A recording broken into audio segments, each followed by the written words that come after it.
What is up, everybody? How you doing? It's Mike Virginia with the Palazzo Podcast, giving you a little preview into Week 19 for fantasy baseball. Also doing a live Q&A as well. So at any point, given this show, if you have questions, feel free to drop them in the chat. Happy to answer any questions that you may have.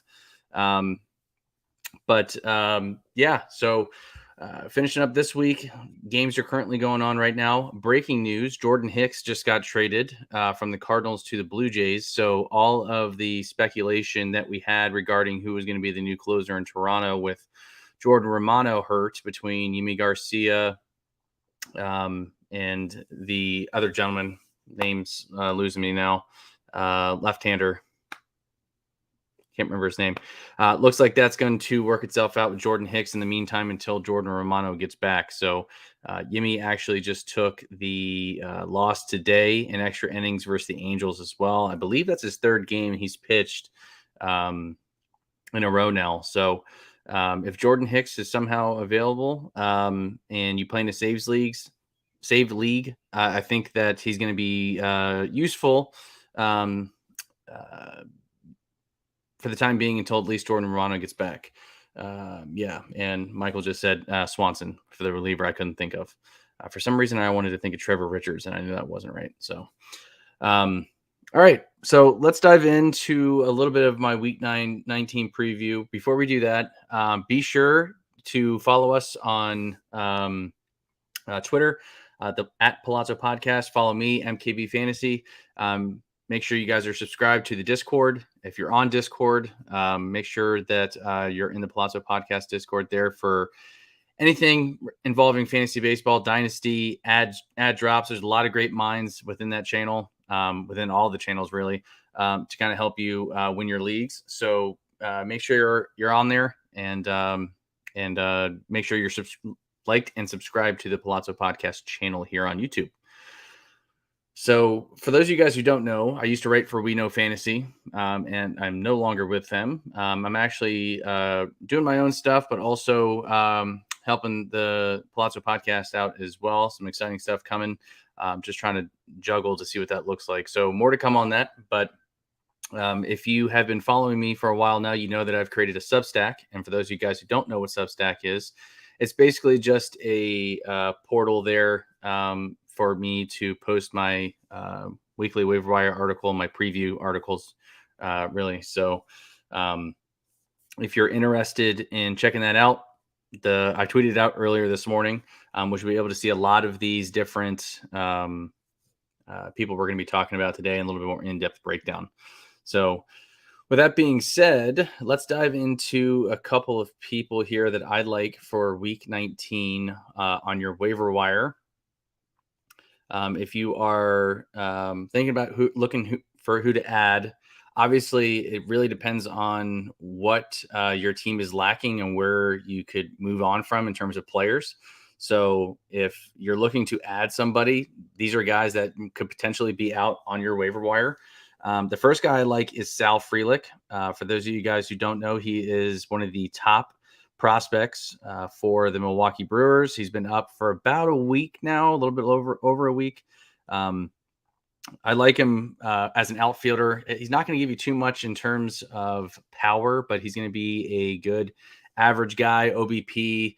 He's going to chip in with a little bit of power, not a whole lot, and then maybe some stolen bases as well. But I do like him a lot for the outfield positions. Make sure that you go get him if possible. Going into today, he was 7 for 19. That's batting average of 368 with 8 runs, 1 home run, and 4 RBIs. And he actually gets one of the friendliest hitter schedules next week. He gets 3 games at Washington and then 4 versus Pittsburgh. So a lot of good hitter matchups for the Milwaukee Brewers. Carlos Santana is another sneaky ad that I like if you need first baseman in some of those deeper leagues. But again, this time next week, after next week's games, when he plays the Nationals and the Pirates, he's going to be a very sought-after outfielder. He's got that prospect pedigree, and a lot of guys are going to be looking to add him. So add him now while he's still cheap. All right. In Yahoo leagues, he's only 41% rostered, so he should be out there. Second guy I like is Lars Nootbaar. Now, I will be honest, I was not a fan of Lars Nootbaar going into the season. I still kind of not. I like him in OBP leagues, but for the most part, he's an average player for me in fantasy. He's not going to be somebody who's going to be getting you, 20, 30 plus home runs. He's just a solid guy in terms of kind of like Frelick, average OBP runs. But he's been one of the hottest hitters in July, batting 311 with 23 runs, 23 runs scored, 6 home runs, 12 RBIs, and 2 stolen bases to go along with the 422 OBP. So he is another outfielder I like. He gets the Twins next week and then also Colorado. So 6 games total. They're all going to be at home. So he should be a guy that's going to be hitting at the top of that lineup. He does sit against some lefties, which kind of floors me. I think he's batting around 250 against lefties. So they do like to sit him sometimes. So he's somebody I'd be looking to add if you need an outfielder. Again, he's only 61% owned in Yahoo leagues. So you may be floating around on your waiver wire. The third guy I like, and probably going to catch some heat on this one because he was in a really, really bad funk.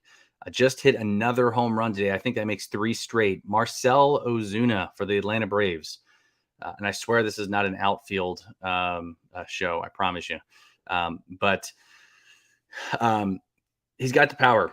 And I think everybody knows that. We know who he is. He's never going to be a guy that's going to be hitting 300. He's probably going to be batting anywhere between 230 and 250 when it's all said and done. But I don't think I need to explain really a whole lot and sell you on Marcell Ozuna because of the lineup that he plays in.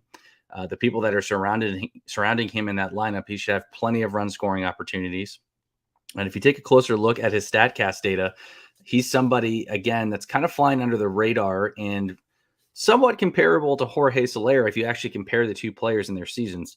Marcell Ozuna ranks top 3% of the league in max exit velocity, top 6% of the league in expected slug, and top 10% of the league in expected WOBA. So if you actually compare Jorge Soler and Marcell Ozuna right now, their numbers are not too far off.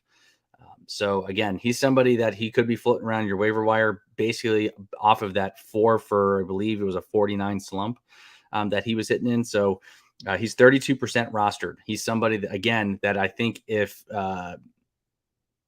he catches fire, which it seems like he is right now, he's going back up on this ebbs and flows kind of roller coaster ride that he's been on.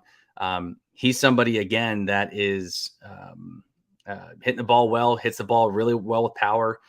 The RBIs haven't really been there. I think he's up to 21 home runs right now. And again, he's ranks in the top 20 in home runs. So he's somebody you can go get if you need power, if you need RBIs.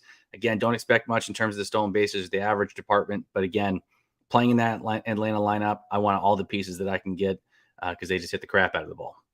So the fourth guy I like as a waiver wire ad is Wilmer Flores. Now, I can't believe I'm recommending him because, again, I think he had a point of this last year where he was doing this. But the guy has been on an absolute tear the month of July, hitting 382. That's 29 for 76 with 12 runs, 6 home runs, 10 RBIs with a 429 OBP, a 711 slug, and a 1.140 OPS. So, again, I hope you don't need me to tell you that this type of production is not sustainable moving forward. But again, I'm all about riding the waves. And again, if somebody's out there that can help you in multiple departments, and with Flores, he's going to be able to help you out right now on average. Looks like he's found a little bit of a power stroke here with those home runs. He's somebody, again, that you can add if you need help in the first base, second base, or third base departments. So make sure that he's not out there. If he is, ride the waves. Again, he gets I believe the 7th easiest hitting schedule. Yes, 7th friendliest hitter schedule this next week. So if you need depth or you just need somebody you can plug in at that spot, go grab Wilmer Flores. The fifth guy, and somebody that we talked about on Friday, was Trevor Story. Now, I know I'm probably a little bit higher on him than most analysts in the fantasy baseball world. And no, I want to make a small disclaimer here. I'm in no way, shape, or form saying that we're going to get Coors Field Trevor Story. What I am saying, though, is that he is somebody who plays in a great hitting environment in Boston. They're one of the top hitting teams in all of baseball.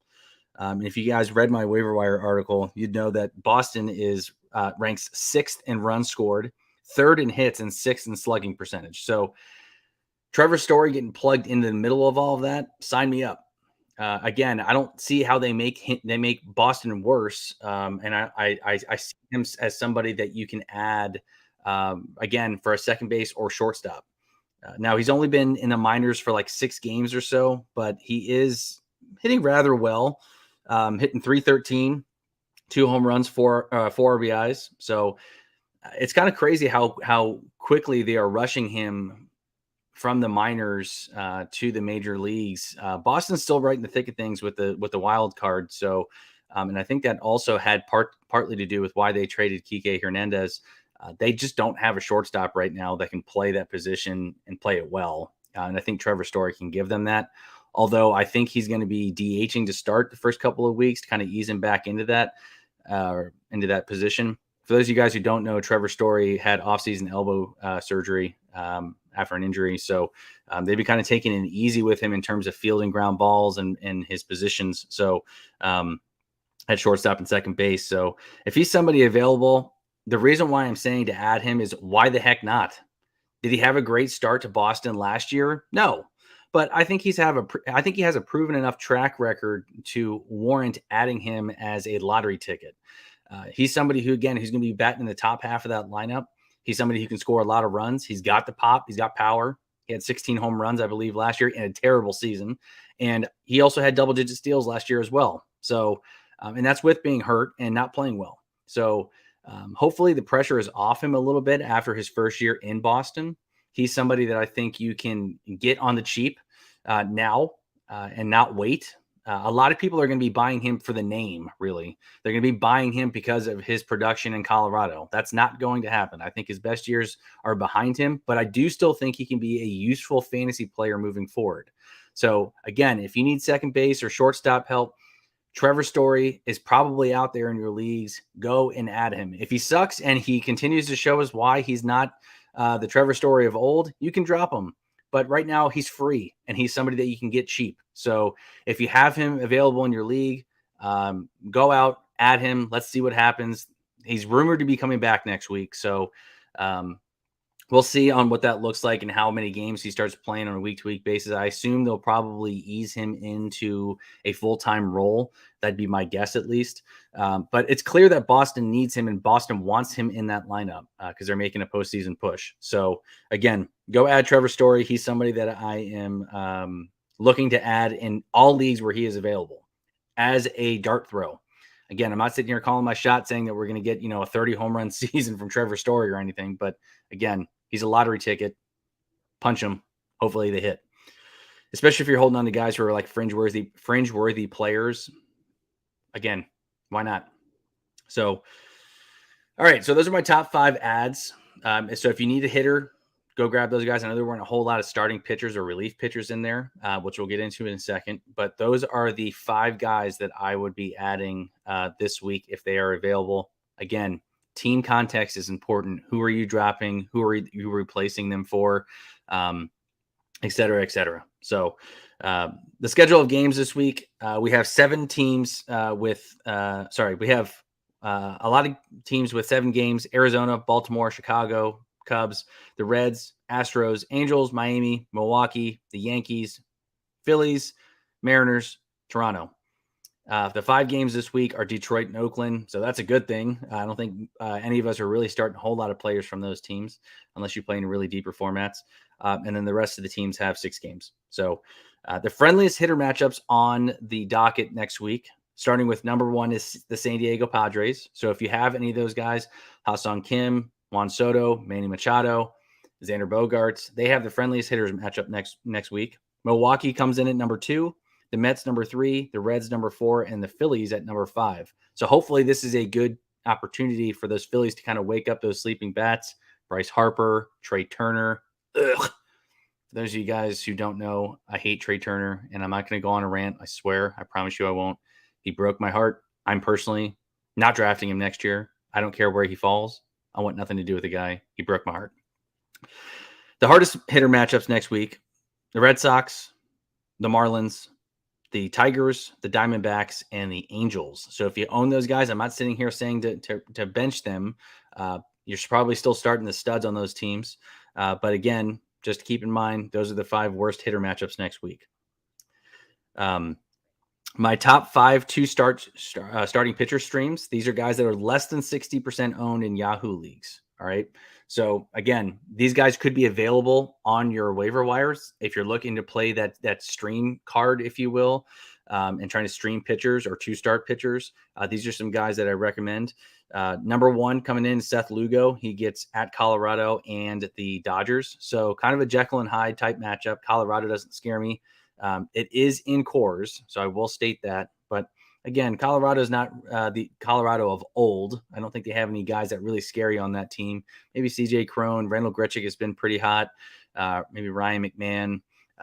But we'll see at the end of this weekend too, because I believe some of these guys are going to get traded as well. So we could be looking at a kind of a depleted Rockies team, if you will. Second on this list, JP France. He gets the Guardians at home and then also at the Yankees. So he's a guy that, again, is not going to be somebody who's going to strike out a whole lot of people, but he's somebody, again, that I think they can be useful in terms of lowering your ratios. Obviously, with Altuve and Alvarez coming back, he's going to have a lot of run support. And again, I think they can outscore the Indians and the Yankees right now. So if you're looking for a win and maybe some improved ratios there, ERA, WHIP, whatever it may be, he's somebody that can help out. I like JP France this week. Number 3, Ranger Suarez. He gets at Miami and then versus Kansas City. Looking at the schedule, I like anybody that's playing the Royals right now. So, and I know Bobby Witt has been in an absolute tear. I am facing him in my home league, and I'm getting absolutely annihilated by him. I believe going in today, he was like 8 for 10 with 2 home runs and 10 RBIs. So Ranger Suarez is somebody I like. I know he has not been playing very well or pitching very well as of late. But again, back to that whole thing where I talked about with Seth Lugo, Ranger Suarez kind of has a Jekyll and Hyde type matchup here with the Marlins and then the Royals. He gets the Royals at home. He's on the road against Miami. Neither of those offenses scare me that much. I'm hoping that he can get back on track, especially with the hitter matchups that we just talked about with the Phillies. Hopefully that the Phillies can outscore both of these teams, which I think they can. Then again, they're struggling against Pittsburgh today and actually all weekend long. So who knows? But he's somebody I like. Again, if you take a look at the game logs here, he's given up a lot of runs recently. Dating back to July 2nd, he's gone 5 earned, 4 earned, 3 earned, 4 earned, 4 earned. And again, some of these teams aren't spectacular, right? So if you look at the Washington game, he gave up 5 there. Faced Miami already a couple weeks ago, earlier in the month. He gave up 4 earned runs there as well. So basically what I'm saying is I'm expecting the Phillies to bust out of this season-long slump at some point, and I can't imagine a better week to do it on than this one here. I actually think the Phillies are going to be making a move for a bat here because they need to score runs, and they're just not getting it done from guys like Kyle Schwarber, who's batting a sub 200. The power is nice, but I don't think they necessarily are happy with him batting leadoff with a sub 200 average. Maybe they are. Maybe he continues to still bat there. But Trey Turner's been bad. Nick Castellanos has been in a funk. The power for Bryce Harper hasn't been there. So I actually think they're going to make a move for a power bat at some point. If you watched yesterday's game, all those runs really came from the bottom of half of the lineup. Guys like Jake Cave, Brandon Marsh, Bryson Stott. They know that they're not going to be able to sustain that production much longer. So I'm looking for the Phillies to make an ad. Britton, what's up, dude? He adores JP France. Yeah, I like him a lot too this week. I don't know if I like him as a season-long guy, but definitely like his matchups this week. And I think he's somebody who can be useful. If you were here, Britton, for the analysis I just broke down with JP France, he gets Cleveland at home, and then he gets the Yankees. So I like those matchups. Plus with Altuve and Alvarez back. All right, 4th on my list, Jose Quintana. All right, again, like I said earlier, I like anybody that's facing the Royals. They're just not a good team. Jose Quintana gets at Kansas City and then also at my guys, Baltimore. Again, back to a Jekyll and Hyde guy here. The big thing with these pitchers that I'm recommending is these are guys that are less than 60% owned. So the guys who have 2-start weeks already, who are going to be more rosterable players, are going to be gone. These are guys that I think you can stream and have some success with and cross your fingers. Quintana's coming back from an injury. So, and again, the Mets look like they're dealing away everybody. Max Scherzer's gone. So he hasn't had a lot of recent success. He's got 2 losses since his return back, but the results weren't that bad. 2 earned runs in both of his starts, as you can see there, versus the White Sox and then also at the Yankees. The K's, again, not necessarily there. Walked none against the White Sox and 3 versus the Yankees. So against Kansas City, I like him a lot. And again, at Baltimore, I don't know how I feel about him there. But again, he's somebody that I'd be looking to add if you need a 2-start streamer. I prefer all of the other guys I mentioned before Quintana. But again, if he's out there, he's somebody I think you can grab and plug in there for a 2-start week. The last guy I like, and I cannot believe I'm recommending him here, but hear me out for a second. It's Jack Flaherty for the St. Louis Cardinals. I am not a fan of Jack Flaherty rest of season, but I think you can exploit the matchups this week. He gets versus Minnesota and then also versus Colorado. If he can keep the walks to a minimum, I think he's somebody. And again, he's not somebody that I think is going to be able to. You're not going to see the old Jack Flaherty of old when he was the ace of the Cardinals at one point. I don't think we've seen that from him all season. But at the same time, too, he's somebody I think that is useful this week, being that he gets those 2 starts. So Minnesota's offense really doesn't scare me. Alex Kirilloff just went on the IL today. So again, he's somebody that I think you can add. If you look at his numbers here, he's 7-6 with a 4.43 ERA and a 1.55 WHIP. Now, a lot of people are looking at me like, Mike, why the hell are we recommending Jack Flaherty? Well, again, I like the matchups to a certain extent. Those matchups don't scare me. I like his matchups against Minnesota, and I like it at Colorado. If you look at his most recent start on July 26th against Arizona, who's a pretty good hitting team, he gave up 3 earned runs, 2 walks, 4 Ks. But even dating back, the Cubs, the Nationals, the Marlins, you can see those K numbers are there, 6, 7, 5. And these kept the walks relatively low, except for that one game against Washington, anywhere between 1 to 2 walks. So again, in deeper formats, if he's available out there and you're looking for a 2-start streamer, Jack, you could do a lot worse than Jack Flaherty. So if he's out there, grab him. I think you can use him this week in those 2 starts. So another couple other guys that I like that are playing extremely well right now that I did not mention in my waiver wire article. Again, if you're interested in reading a little bit more in-depth analysis about some of these guys that I mentioned, make sure you go to my Twitter handle at MKB Fantasy. It's on Substack. It's completely free. All you got to do is enter your email and you have access to the article. So make sure you check that out. A couple other guys that I like this week are Thairo Estrada. I know that some of you guys are looking at me like, wait, isn't he hurt? Yes, but at the same time, too, he should be coming back soon. He's resumed hitting and throwing. I believe we're going to see him at some point in August, probably mid to late August. He's somebody that can make an impact for your lineups moving forward. So, again, if Thairo Estrada's out there and you're holding on to guys like Starling Marte, I like that swap and just plug Thairo Estrada back into the IL slot and drop Marte. I think that's somebody that you can utilize a little later on in the season and somebody that nobody's probably thinking about right now if he was dropped. So the next guy I like also on this list here is Brandon Lowe. And a lot of you guys are looking at me like, whoa, Brandon Lowe, what's going on with that? Slow to the start to the season, a lot of injuries going on. He's tearing it up as well. He went for another 3 for 4 today with a home run and 3 RBIs. I believe the last time I checked, I know he has 3 RBIs in that home run. I just don't know the exact hit totals. But if you need second base help, he's hitting in the middle of that Tampa Bay lineup. Again, somebody that you could probably get on the cheap. I believe his roster percentage, his roster percentage is 52%. So he should be available in your leagues. But over his past 3 games, he's gone 5 for 10 with 2 home runs, 6 RBIs, and a stolen base. So again, I'm not saying that he's going to continue this 3 for 4 streak that he's on, but at the same time too, he's a guy that the Rays love. He plays close to every single day. One of the few Rays that actually do play every day. He's somebody that I think you can get on the cheap.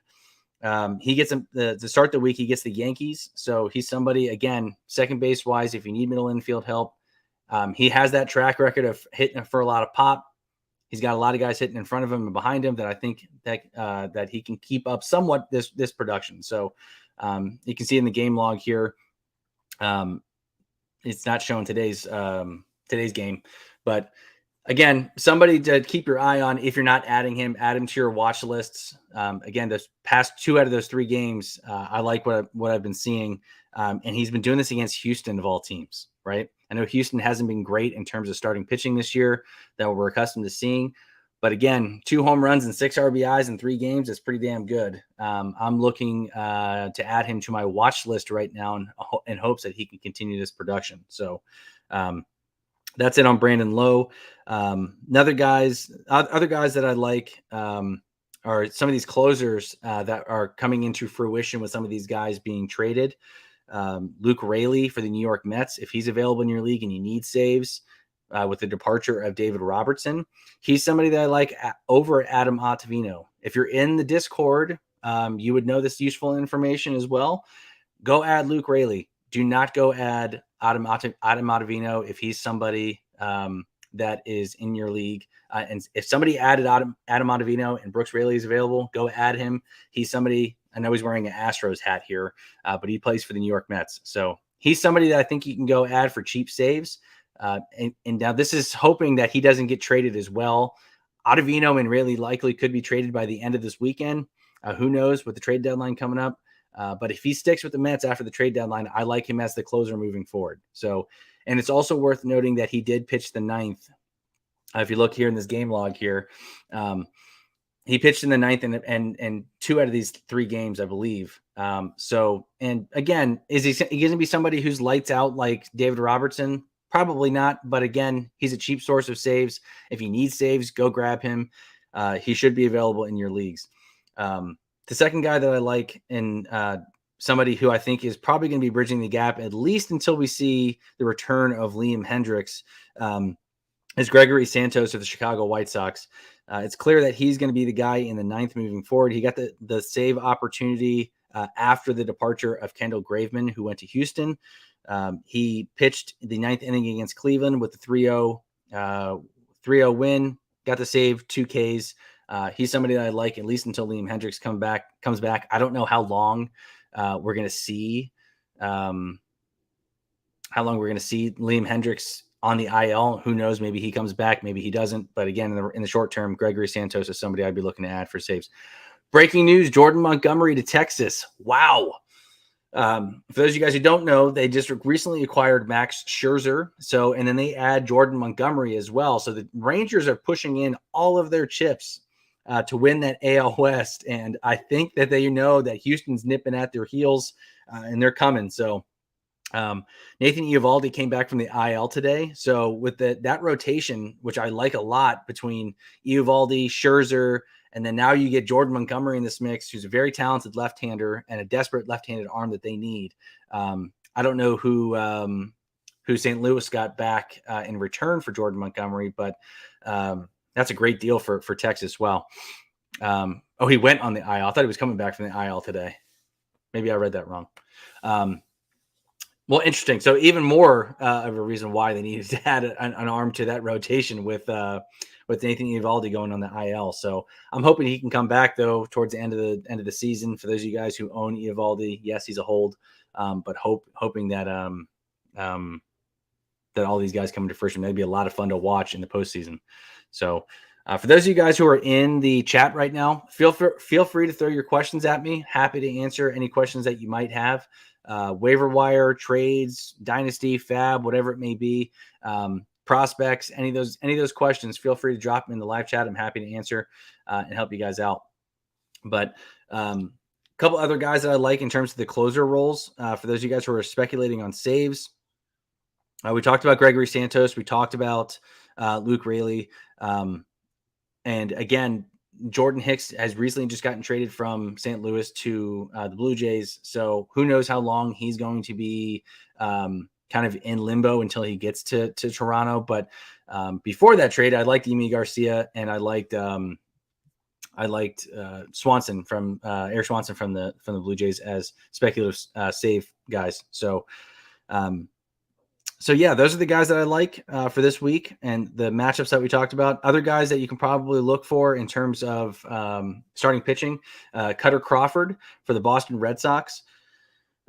His most recent production that he had believe it was last night or the night before against. Sorry, I'm just bringing him up here. Against San Francisco, went 5 2/3 against San Francisco with the win, 7 Ks. Pitched extremely well.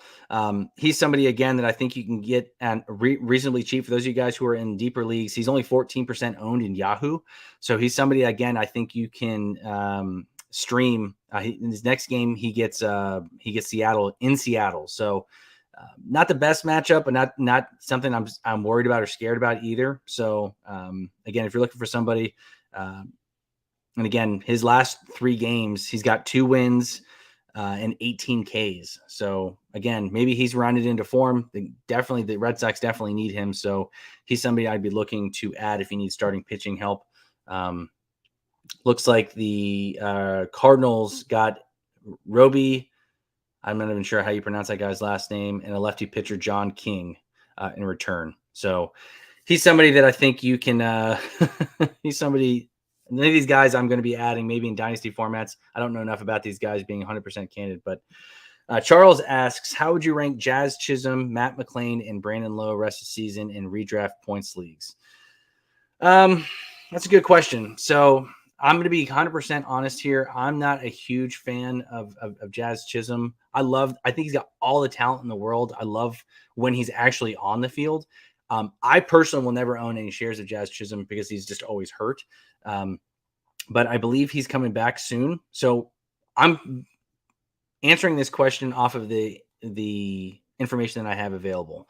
Right now, I think it has to be Matt McLain, followed closely by Jazz Chisholm, and then Brandon Lowe.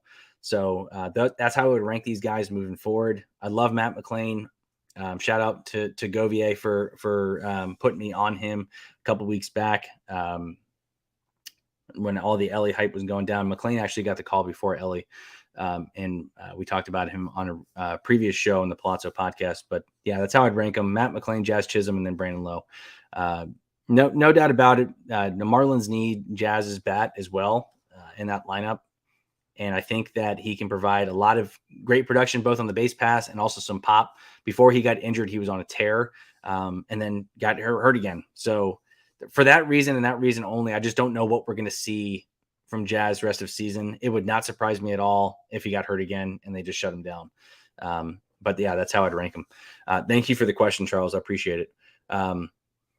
For those of you guys who are still in the live chat, please be sure to drop your questions in the chat. I'm happy to post them up on the screen here, give you my thoughts, give you my opinions.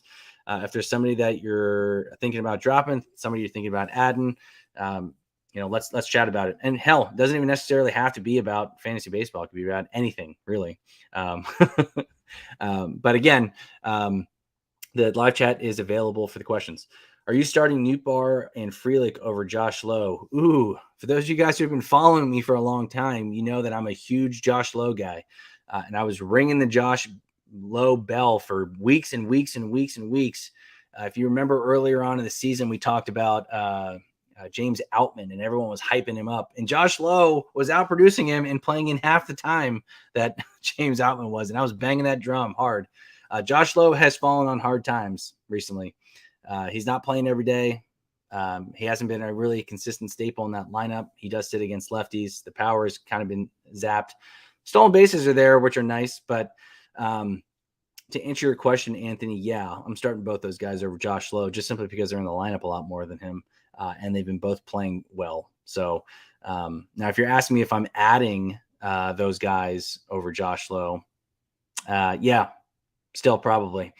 Depends on what your league is and what your team context looks like in terms of categories that you need. Because Josh Lowe, again, is very useful on the base pass.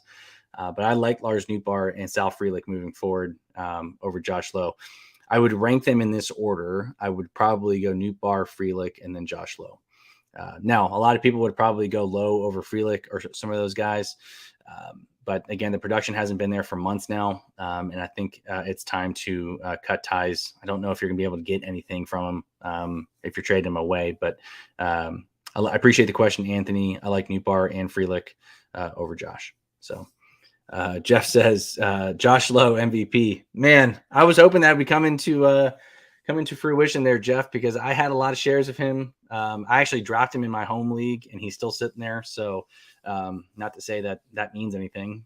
Just goes to show you that my league mates don't value him either. So Jose Siri, Josh Lowe, they're kind of in the same bucket for me because they just don't play enough. I think Jose Siri gives you more power and Josh Lowe gives you more stolen bases. So maybe you can stack those guys. Maybe you can have a Lowe and Jose Siri, and whenever one of them's not in the lineup, you can throw those guys in. So he's having a good day today, though, so hopefully he's back. Anthony, I do not know anything about Josh Lowe in the game today. So if you know the stats, let me know. I'd be willing to know what those look like. I'm glad to hear that he's playing well. I just need to see it a little bit more consistently from him. That's all. Anthony says, I have Kyle Tucker, Randy. I believe you mean Randy Arozarena.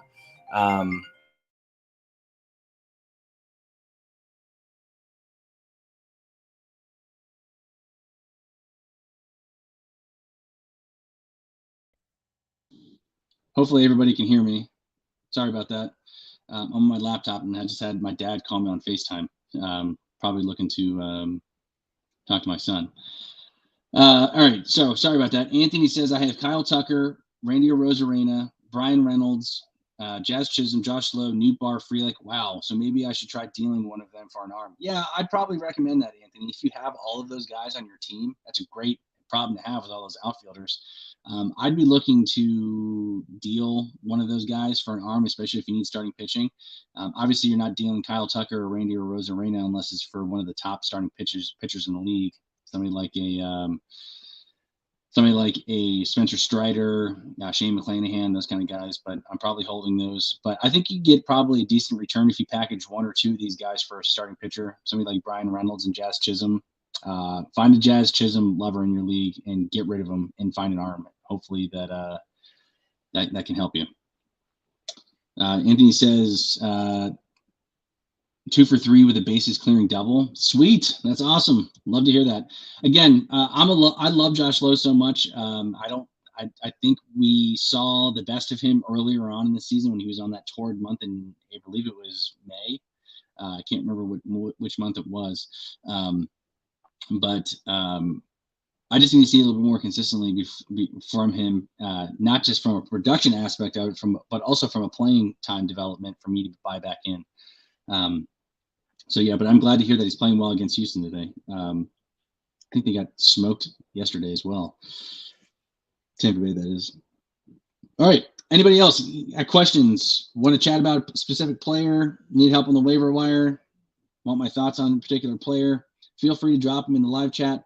If you aren't doing so already, be sure to follow me, MKB Fantasy, on Twitter. Or now it's pronounced or coined X. I refuse to call it that. I'm still calling it Twitter.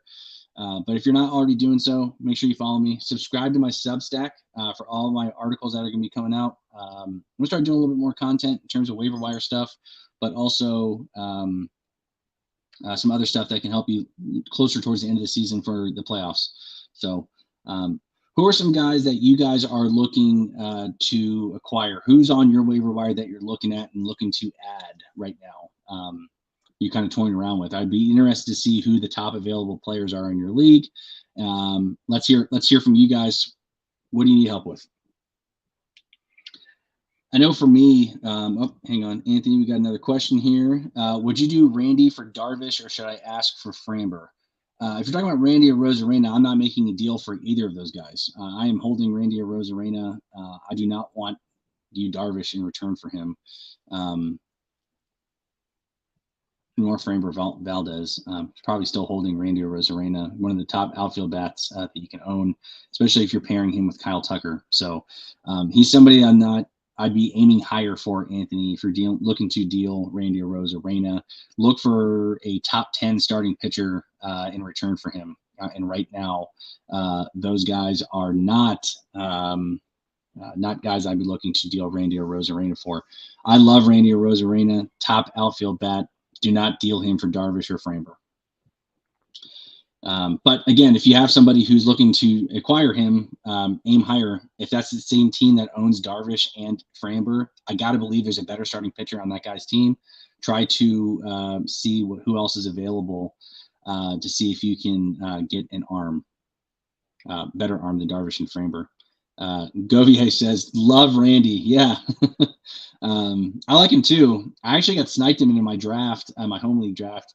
One pick before me, he got sniped and got taken before I could take him. He was in my queue. I had him all queued up, getting ready to hit draft. I got sniped. Someone took him from me. And that guy is in third place. So in my league.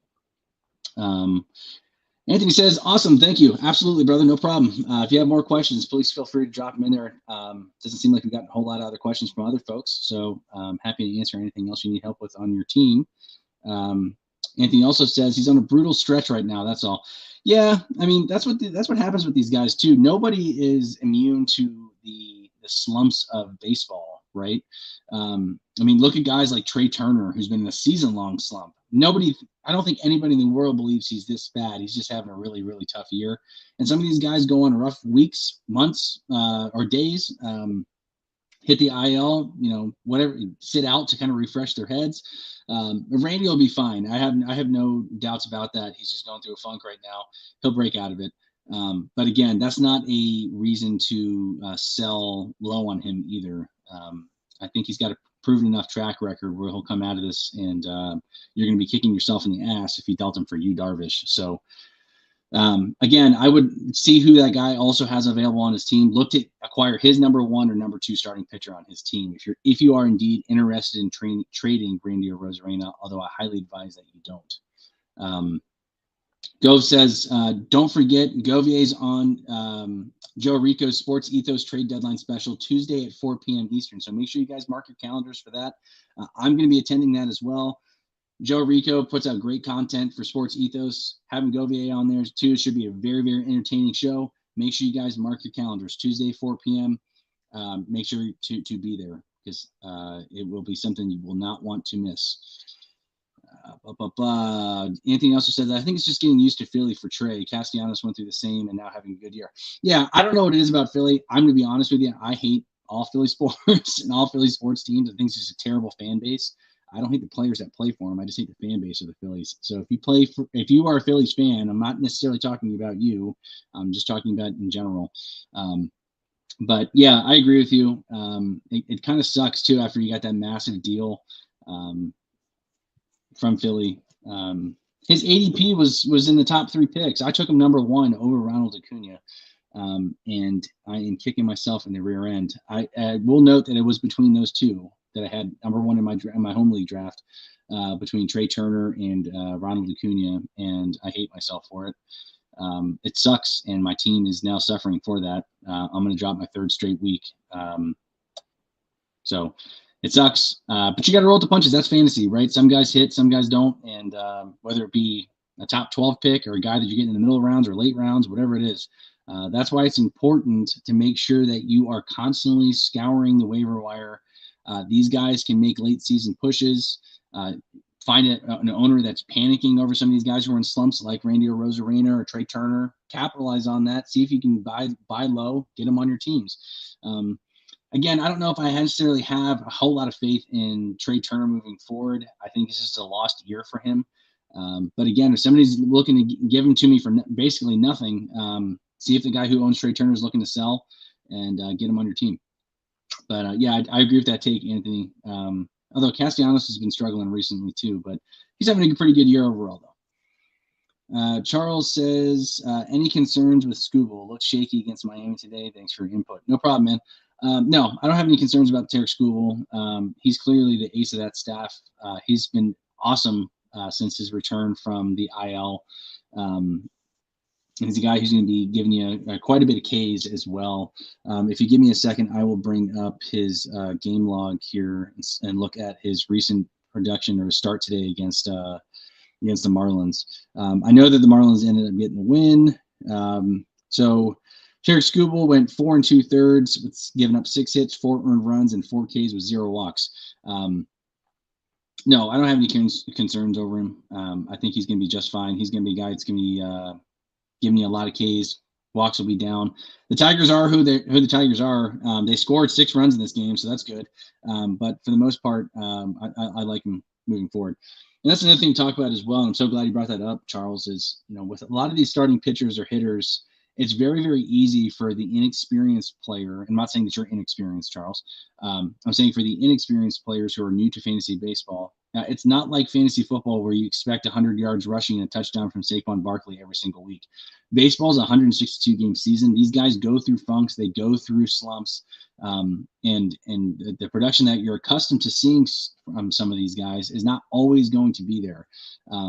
Tarek Skubal is not a Garrett Cole. He's not Brandon Woodruff. He's not Corbin Burns. He's not Shohei Ohtani. These guys are going to be susceptible to bad games here and there. That's why they're ranked where they're ranked. But at the same time, too, he's somebody, again, that for the most part is going to give you some pretty solid production. I know he plays for the Tigers. He's relatively new to the great production recently that we've seen from him over the years. He's coming off an injury. These things are bound to happen. So be patient with these guys. Sometimes the best move is no move at all. And again, if you're looking to trade guys after they go on slumps, or if you're looking to trade guys after bad starts or drop them completely, that's the wrong move to make in fantasy baseball. You got to bite your lip, take it, and move on, and look to see their games in the upcoming days or weeks. So I think he'll be just fine. But always happy to answer questions, Charles. Keep them coming, man. So yeah, again, talking about with my own personal team, with one of my home leagues, and this is a 12-man head-to-head cast league. Right now, I am in 5th right now, and 6 teams make the playoffs. So I'm holding on to one of those playoff spots. Corbin Carroll has been phenomenal for me. I took him a round earlier than where he was going in his ADP. So Trey Turner's kind of been that back end player, and Corbin Carroll is now vaulted into what I was hoping I was getting from Trey Turner. So he's kind of helped me keep my head above water in that league. But I've also had a lot of bad luck as well. Something that sucks about head-to-head categories leagues is you can have a really, really, really great week, and the guy who's having the better week than you is going to end up beating you. So, and you might have beaten everybody else in your league at that point, all other 11 teams except for that one guy. So that's kind of been my season in a nutshell, where the teams that I'm playing just have that one better week than me, and I end up losing. So I ran into the buzzsaw of Bobby Witt this week, which kind of sucked, but oh well. So Charles says, McLean home run. Yeah, buddy. He's my boy. Love Matt McLean. He's somebody I'm going to be targeting early in drafts next year. I like him a lot. I think the Reds got a really, really exciting team with Ellie, McLean, Christian Encarnacion, and Strand. I'm interested to see what they're going to do at the deadline as well. Hopefully they add an arm, because they definitely need starting pitching. Jonathan India went on the IL today, and if it wasn't for that, I think that he may have been dealt for a starting pitcher. There were rumors going around that possibly was the case. But I do think if he doesn't get traded in the by the trade deadline, they'll probably be looking to move him in the offseason. So Matt McLean and Ellie De La Cruz are the future for that second base and shortstop spots. So I like Matt McLean a lot, but glad to hear that he hit that dinger. Anybody else got any questions? Want to talk about waiver wire, trades, dynasty? I'm going to be on here for about 11 more minutes. We're going to keep the show to an hour today. But a couple other news and notes. JD Martinez left today's game with a hamstring issue. Not really sure what the extent of his injury is, but if you own JD Martinez, be concerned, be strongly concerned, because hamstring injuries are never a good thing. Let's see, strongly considered trading India at my home league deadline. I didn't. Well, you should have. I'm kidding. I like Jonathan India a lot. I know we talked about him a lot on the show prior to Ellie getting called up, or maybe even around that time. Jonathan India is somebody that, again, is just a really rock solid player. And the Reds have a plethora of infield prospects between McLean, Novelli Marte, Ellie De La Cruz, Spencer Steer. I mean, all these guys that they have, plus Encarnacion Strand is a first baseman, really. So that's a good problem to have with all these infield prospects. And the Orioles have a similar issue with that as well, although they're not playing their guys. They'd like to roll out guys like Adam Frazier and Jorge Mateo, which is mind-boggling to me, but whatever. So that's a good problem to have in terms of these infield prospects, and hopefully both of these teams can deal some of these players for players that can help them this year, whether it be bullpen help, whether it be starting pitching, whatever it may be, because it's clear that those teams are young and exciting teams that for a really long time. They did a really good job building their farm system, and I'm looking forward to seeing both the Orioles and the Reds in the postseason with all those guys. So. Anybody else got any questions? Anybody that they want to talk about? Even it doesn't necessarily have to be a question. It could be just talking about certain players. Get my thoughts on recent productions, maybe slumps, maybe guys that are coming back from the IL, whatever it may be. Drop them in the live chat. I want to hear from you guys. If you're not already doing so, make sure you like and subscribe to the Palazzo Podcast YouTube channel. We are on our quest to 1,000, so we need as many subscribers as possible. So your friend, your girlfriend, your boyfriend, your husband, your wife, your aunt, your uncle, your grandmother, whatever it may be, grab their phones, grab YouTube, click subscribe. Even if you have to create an account and go that extra mile, we need you. So make sure you help us get to that 1,000. Guys, since nobody else has any questions or anybody they want to talk about, I'm going to bring up some guys some guys that I'm looking at buying next year in drafts.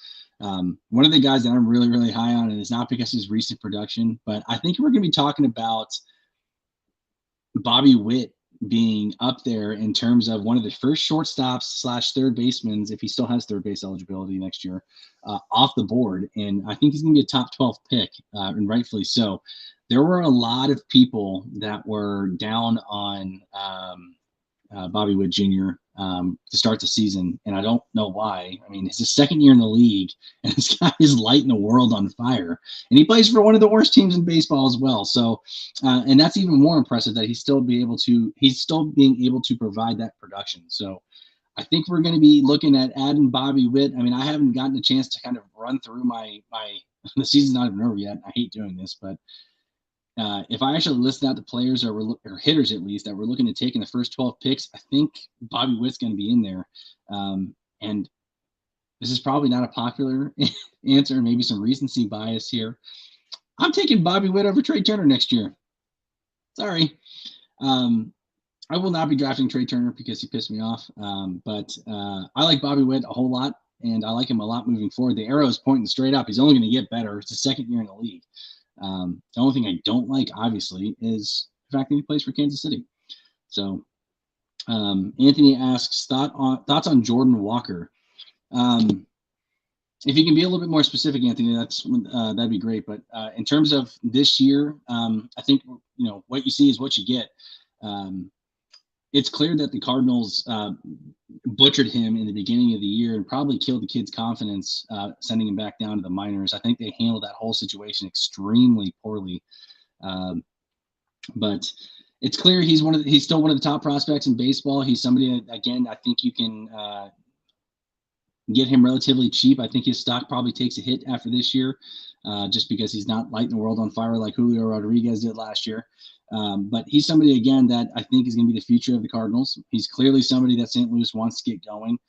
He just hasn't been hitting the ball in the air very, very much, hitting a lot of line drives and ground balls. He tinkered with his swing in the minors, and he basically said, hey, I know you guys want me to work on that, but I'm going back to the way I was swinging because I'm not hitting the ball at all now. So I think it's something that he may work on in the offseason to get the ball up in the air more, and that hopefully lead to more home runs. He's still young.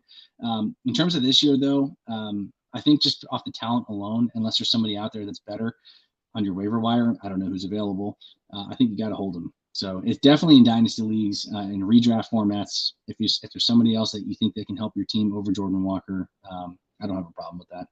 We're late enough in the season right now. We're into August. We got about a month and a half left before the fantasy baseball playoffs. again, if there's somebody out there you think that is more beneficial for you in the outfield on your team, I have no problem cutting ties with him. So Anthony also says, I have him now, but we're in a keeper league of max 5 or 6, I believe. I'd be keeping Jose Ramirez, Kyle Tucker, Randy Rosarina, Ellie De La Cruz, Luis Castillo, and probably Bryce Harper since he was an 8th rounder. Yeah, if Jordan Walker's part of that mix, I think you got 5 or 6 guys that I'd take over him anyways, in hopes that you can get him on your team next year when you do the draft. But definitely keeping Ramirez and Tucker and Ellie and Randy Rosarina. The only player, Luis Castillo, I like a lot too. I don't think he's somebody you necessarily need to keep, but without looking at the rest of your team from a starting pitching aspect of it, if he's the best starter, I think that's probably fine. And Bryce Harper in the 8th is a steal. So I also think it's a lost year for him too, just with that Tommy John surgery he had. He's just not playing up to the Bryce Harper standards, if you will. So, but somebody I think will be cheap next year as well. So if you can get him in the 8th, I'm definitely making that move too. So good for you. So back to my whole thing here. We got about 4 minutes left. One other thing that I did want to mention with fantasy baseball this year, especially in redraft formats, is, and this is part of our ongoing professional development here at the Palazzo Podcast, 2Ls, 2Zs, is it's important at this point in the season, and I'm so glad you brought your question up here, Anthony, regarding to players.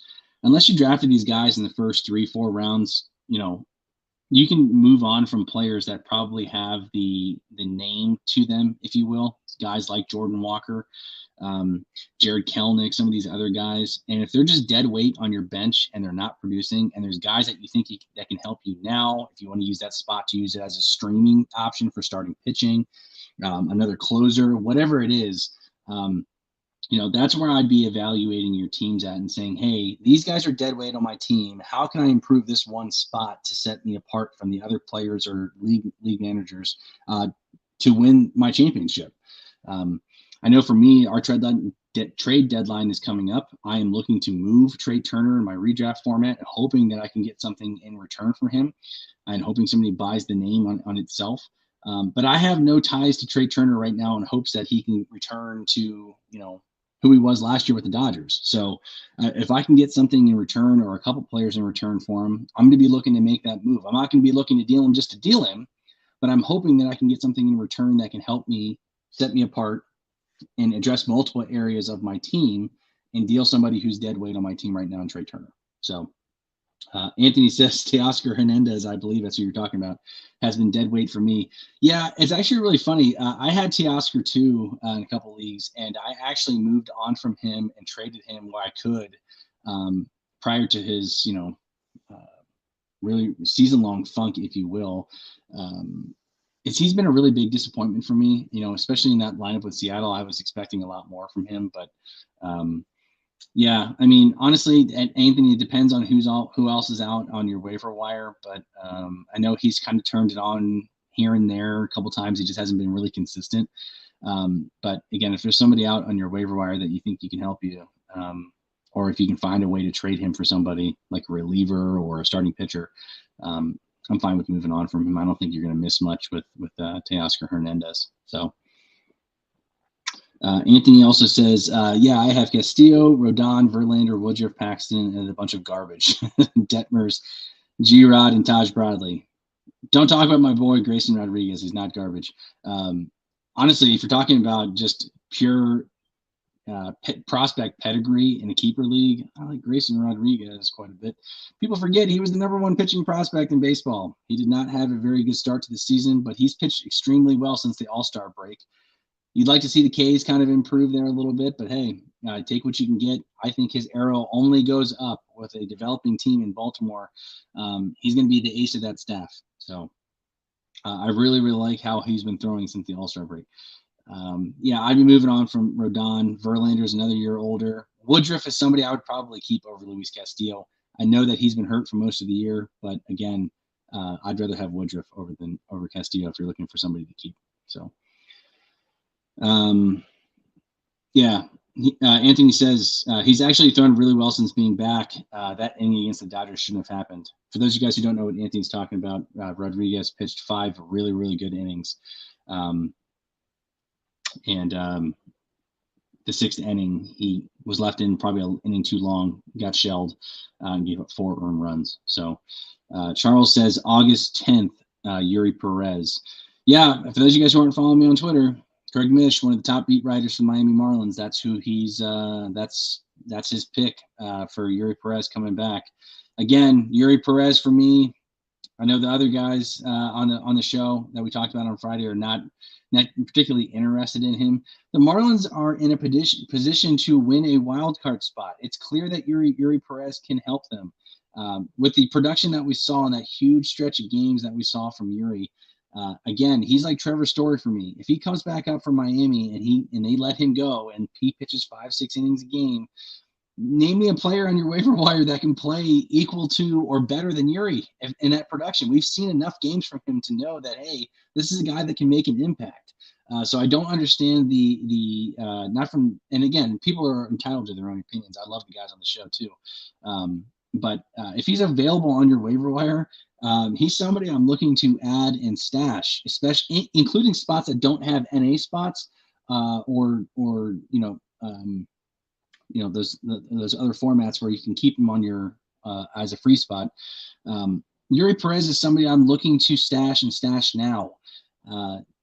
Again, are you going to have to sit on him a little bit? Probably. August 10th is still a couple weeks away. So, but if he's somebody that's out there, why not add him? If he doesn't come back after a certain period of time, drop him. If he comes back and kicks ass like he's been kicking ass all season, well, guess what? You just got a SP 1 or 2 on your fantasy teams going to the most important part of the season, the fantasy playoffs. He is somebody that you need to add and add now. If I had Michael here, I would have him hit the lock it in button, because Yuri Perez is a guy that can make an impact. Are they going to limit his innings? They're doing that now. That's why he's coming back in August, right? And the Marlins are right there for a playoff spot. So I love Yuri Perez. Go get him. I added him immediately when he was dropped from another manager in one of my leagues when he got demoted back down to the minors. He's ramping up. He's coming back, I'm telling you. And Craig Mish, who I trust, I like his work. He's saying August 10th. I'm sure that's just a guess. I don't know if he has any insider info, but Yuri Perez is somebody that you can add and get on your team and help you in the most important spot of the season and help you win your championships. All right, that's it for me. Thank you guys for coming. I appreciate all the questions. This is something I want to do on a regular basis on Sundays. Do a Q&A. A lot of you guys have asked me questions on Twitter. I just think it's cool to do it on a live format so other people who may have the same question as you can get some insights as well. So I really appreciate you guys coming. Be on the lookout for next week's shows. Govier and Ben are going to do their weekly prospect show. The main show between myself, Britton, and Michael is probably going to be Friday again next week. And then I'll probably be here again next Sunday taking your questions. So for those of you guys, again, don't forget, Govia is going to be on Joe Rico's Sports Ethos Trade Deadline Special this Tuesday at 4 p.m. Eastern. Be on the lookout for that. If you're not following Michael, make sure you do that. It's at MJ Govier. He is the king over at Palazzo. So, and you don't want to miss this show. And I'm sure he'll tweet the link out. So make sure that you guys are following him to make sure you get that. And then we'll see you Tuesday at 4 p.m.